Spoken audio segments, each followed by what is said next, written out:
Bonjour, c'est Joël Bernard de moncoachdegolf.com. Aujourd'hui, je vais vous parler du driver, donc des mises en jeu, et répondre à une question qui revient très fréquemment sur le site et qui me demande « Joël, est-ce que je dois jouer mon driver de la même façon que mes fers ?» Alors la réponse est clairement non. Pourtant, je suis sûr que quand vous posez la question à d'autres personnes, on va vous dire « Non, non, c'est le même swing, c'est juste le club qui change et qui fait la différence en fait. » Non, non, pas vraiment. Et j'ai fait une série de vidéos justement que vous allez découvrir et dans laquelle je vais développer ça. Aujourd'hui, c'est la première partie et je vais commencer par vous parler du matériel.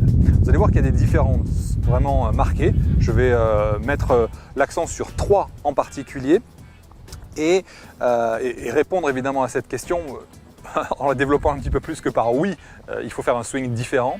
En fait, le principe, c'est que l'objectif lorsque vous jouez une mise en jeu n'est pas du tout le même que lorsque vous faites une attaque de green. Quand vous êtes au départ, évidemment, le premier objectif, c'est d'atteindre le fairway. Et le deuxième, c'est d'essayer d'envoyer votre balle le plus loin possible et la faire rouler le plus loin possible. Alors que lorsque vous attaquez un green, le but n'est pas d'envoyer la balle le plus loin possible. Le but est d'envoyer la balle à la bonne distance, c'est-à-dire être capable de contrôler la distance et lorsqu'elle arrive sur le green, quand elle tombe sur le green, faire en sorte qu'elle s'arrête et pas qu'elle roule derrière.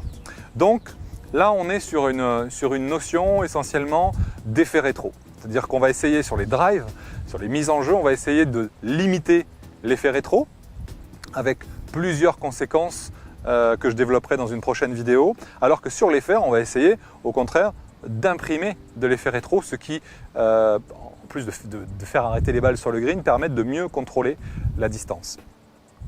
C'est pour ça que par exemple, une petite parenthèse, quand vous êtes dans le rough, on peut faire ce qu'on appelle un fly ou un flyer, ça dépend, il y en a qui les appellent de 2 façons différentes. Vous savez, c'est quand vous êtes dans le rough, vous tapez un super coup et la balle n'arrête pas de voler parce qu'en fait, justement, comme l'herbe s'est interférée entre la balle et la face de club, il y a eu moins d'effet rétro et du coup, la balle est partie plus loin. Du coup, au niveau du matériel, les clubs ne sont pas du tout conçus de la même façon. C'est-à-dire qu'un driver et un fer, ça n'a absolument rien à voir et c'est ce que je vous propose de découvrir maintenant.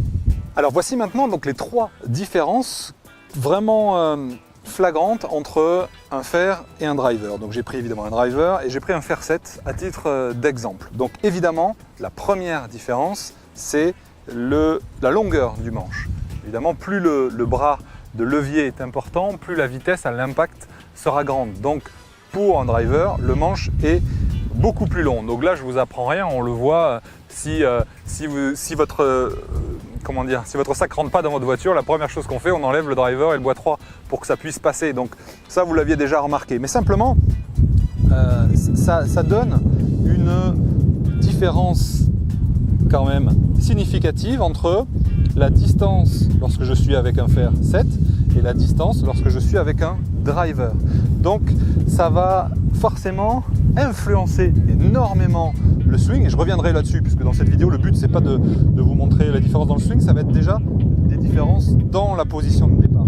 Mais ça va forcément induire évidemment un plan de swing, c'est-à-dire une inclinaison de swing qui va être forcément différente puisque on ne se trouve pas à la même distance de la balle, tout simplement à cause de cette différence de longueur. Ça, c'est la première chose que je voulais vous faire remarquer et notamment cette différence-là.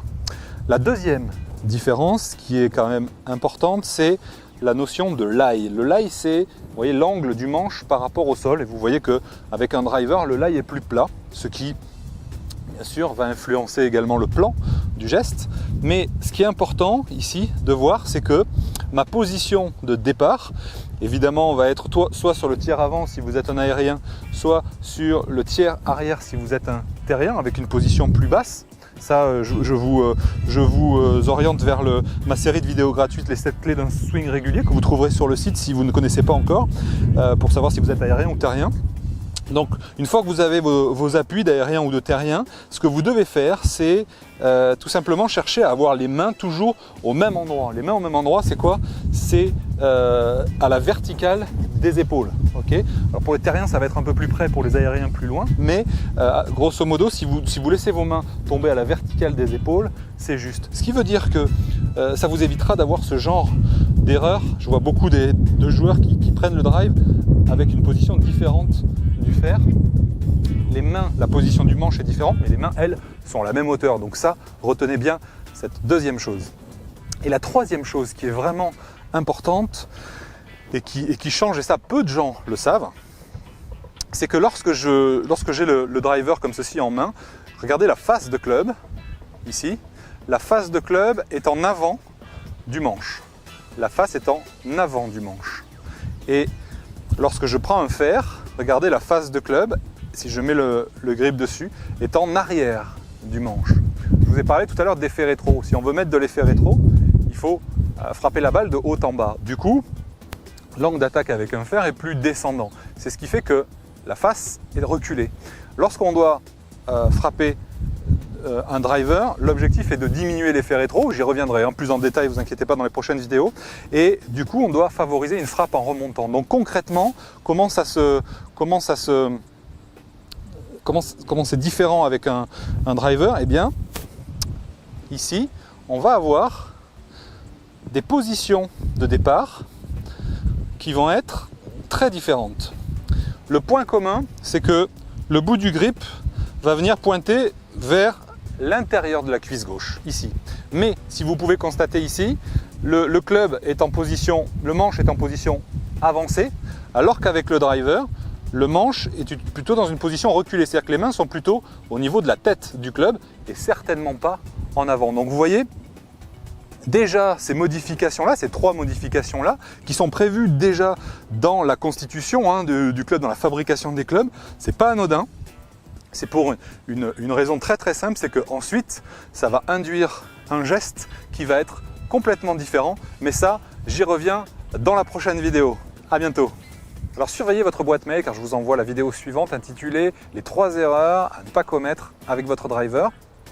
Et en attendant, je vous propose de cliquer sur j'aime et de me laisser un commentaire en m'expliquant quel est aujourd'hui votre plus gros problème lorsque vous avez un driver entre les mains. C'est quoi qui vous pose le plus de difficultés? Est-ce que c'est la longueur? Est-ce que c'est le slice? Est-ce que vous faites des chandelles?